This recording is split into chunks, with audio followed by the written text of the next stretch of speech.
Welcome back. మాజీ MLC కవిత మాట్లాడుతున్నారు. ఇప్పుడు లైవ్ చూద్దాం. చాలా మంచి గ్రేడ్ కోల్ 6000 పైచిలకు ఒక టన్నుకు ధర వచ్చే కోల్ 4000 3500 వచ్చే కోల్ కాదు అది. దీన్ని 25 సంవత్సరాలకు మీరు ఆ పెద్ద తిమింగలానికి కట్టబెట్టే ప్రయత్నం చేస్తున్నారు. కాంగ్రెస్ పార్టీ యొక్క అవినీతిని గమనిస్తూ ఉన్నారు తెలంగాణ ప్రజలు. దయచేసి ఈ విధానాన్ని రద్దు చేసుకోండి. ఈ టెండర్ మీరు ఆల్రెడీ క్యాన్సిల్ చేసిన అట్లనే ఉంచండి, క్యాన్సిల్ చేయండి. కానీ at the same time BRS యొక్క డొల్లతనాన్ని కూడా మేమందరం కూడా గమనిస్తూ ఉన్నాం.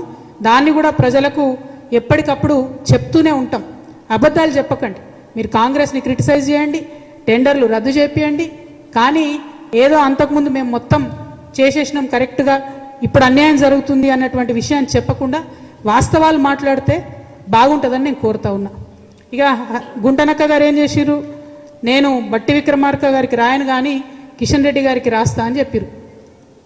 ఇన్నేళ్ళు పాలిటిక్స్లో ఉన్నారు కదా, ఇంత అనుభవం ఉంది కదా, రాష్ట్ర ప్రభుత్వం రికమెండ్ చేయకుండా సిబిఐ వస్తుందానండి? రాష్ట్ర ప్రభుత్వం అడగకుండా సిట్టింగ్ జడ్జి వస్తాడా? అంటే జస్ట్ షో. ఇక్కడ నుండి గుంటనక్క గారు మాట్లాడతారు, అక్కడ నుండి కిషన్ రెడ్డి గారు రెస్పాండ్ అవుతారు. రెస్పాండ్ అయ్యి వెంటనే ఆగ మేఘాల మీద ఒక కమిటీ వేసారు. ఈ కమిటీలో ఒక మేడంని పెట్టిరు, ఆమెది పెద్ద ర్యాంక్ ఉంది, ఆమె చేసినా కూడా బాగుంటుంది.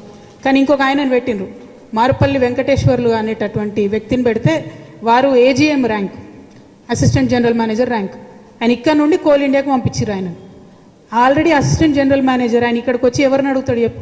తప్పు చేసిన వాడిని సీఎండీని అడుగుతాడు? ఆయన సీఎండీ గారితో మాట్లాడతాడా? మాట్లాడిన రిపోర్ట్ ఇస్తాడా? ఎందుకంటే ఈయన డిప్యూటేషన్ మీద పోయిండు, అయిపోయాక మళ్ళీ వచ్చి సింగరేణిలో పనిచేయాలి. ఇది ఎందుకు వేసినట్టు అసలు ఈ కమిటీ అన్నది అర్థమవుతలేదు. కిషన్ రెడ్డి అన్నగారు దీనికి సమాధానం చెప్పాలి. ఇది కరెక్ట్ కాదు. నిజంగా మీరు వాస్తవాలు నిగ్గుదేల్చాలనుకుంటే సైట్ విజిట్ కంపల్సరీ అనే నిబంధనను క్యాన్సిల్ చేయాలి. గ్లోబల్ టెండర్లు, పారదర్శకమైన టెండర్లు అన్నీ ఓపెన్ కాస్ట్ మైన్లకు సింగరేణిలో పెట్టాలి. ఎండిఓ విధానాన్ని ఖచ్చితంగా రద్దు చేయాలని మేము డిమాండ్ చేస్తున్నాం. దాంతోపాటు కిషన్ రెడ్డి గారు నేను ఇంకొక మాట డిమాండ్ చేస్తున్నా.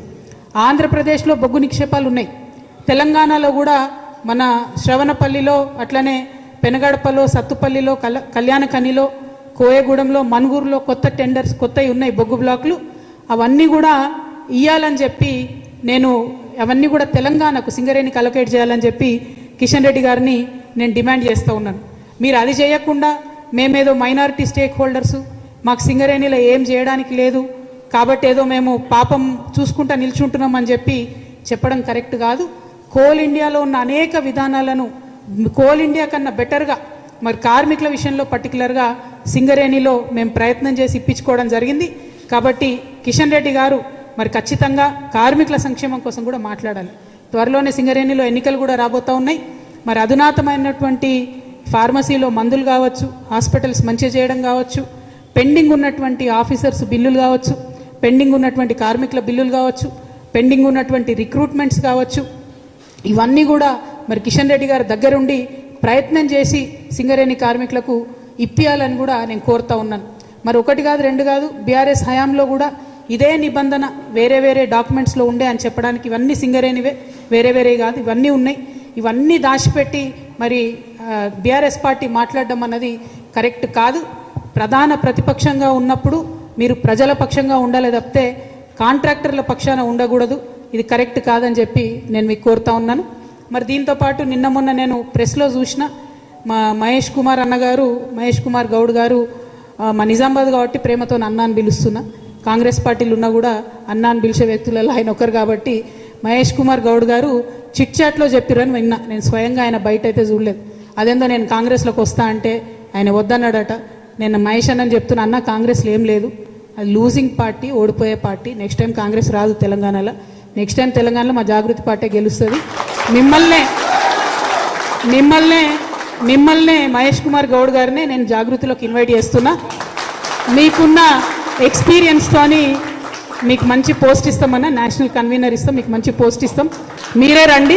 మేము చాలా సీరియస్ పొలిటికల్ పార్టీగా చాలా పెద్ద ఎత్తున ప్రజల వద్దకు వెళ్తాం. భగవంతుడి దయతోని, ప్రజల దయతోని తిరుగులేని రాజకీయ శక్తిగా ఈ రాష్ట్రంలో ఆవిర్భవిస్తాం. కాబట్టి మీరు నన్ను బద్నాం చేసే ప్రయత్నం చేయొద్దు. నేను వస్తాను కాంగ్రెస్ పార్టీలోకి మీకు చెప్పడం, మీరు వద్దనడం, ఇవన్నీ మీకు కలవడ్డది కావచ్చు అన్న, ఏమనుకోవద్దు. ఎవరికైనా చూపించుకోరు, జర బొట్టు గిట్టు పెట్టించుకోరు. నా రిక్వెస్ట్ ఏంటంటే ఇటువంటి ప్రయత్నాలతోని నా వ్యక్తిత్వాన్ని దెబ్బతీసే ప్రయత్నం చేయొద్దు. మేము మంచిగా మా పార్టీ తయారు చేసుకుంటున్నాం, విధి విధాలు తయారు చేసుకుంటున్నాం, కమిటీలు వేసుకున్నాం, మంచి జోరుదారు తయారీలు ఉన్నాం మేము. అంతేగాని ఎవరి కోసం వెయిట్ చేస్తలేం. సమయం వచ్చినప్పుడు ఖచ్చితంగా ముందడుగేస్తాం, సమయం సందర్భాన్ని బట్టి ముందుకెళ్తాం. ఇటువంటి ప్రయత్నాలు చేయొద్దని కాంగ్రెస్ పార్టీ నాయకులకు మాత్రం నేను తెలియజేస్తూ, ఇక్కడున్న పత్రికా మిత్రులకు, సింగరేణి కార్మికులకు ముఖ్యంగా మేము మీకు భరోసా ఇస్తున్నాం. ఈ రాష్ట్రంలో ఎవరు కొట్లాడకున్నా హెచ్ఎంఎస్ తెలంగాణ జాగృతి సింగరేణి కార్మికుల పక్షాన నిలబడుతుంది, మెడికల్ బోర్డు కోసం కొట్లాడుతుంది, అలియాస్ నేమ్స్ కోసం కొట్లాడుతుంది, ప్రతి ఒక్క అంశం కోసం కొట్లాడుతుంది అని చెప్పి ఈ సందర్భంగా తెలియజేస్తూ మీ దగ్గర సెలవు తీసుకుంటున్నాను. Thank you. జై తెలంగాణ, జై తెలంగాణ. సారీ, మా రియాజ్ అన్న గారు నాకు పొద్దున్నే చెప్పారు, నేను చెప్పడం మర్చిపోయినా. నైని సైట్ చూడడానికి హెచ్ఎంఎస్ తరఫున ఒక డెలిగేషన్గా వారు అక్కడికి వెళ్తారు. మరి అక్కడ జరుగుతున్నది ఏంది, ఉన్నదేంది. ఒరిస్సాలో 2-3 మంచి సిస్టమ్స్ ఉన్నాయి. ఒక గుంటెడు జాగా పోయినా కూడా పర్మనెంట్ జాబ్ ఇస్తారు ఒరిస్సాలో.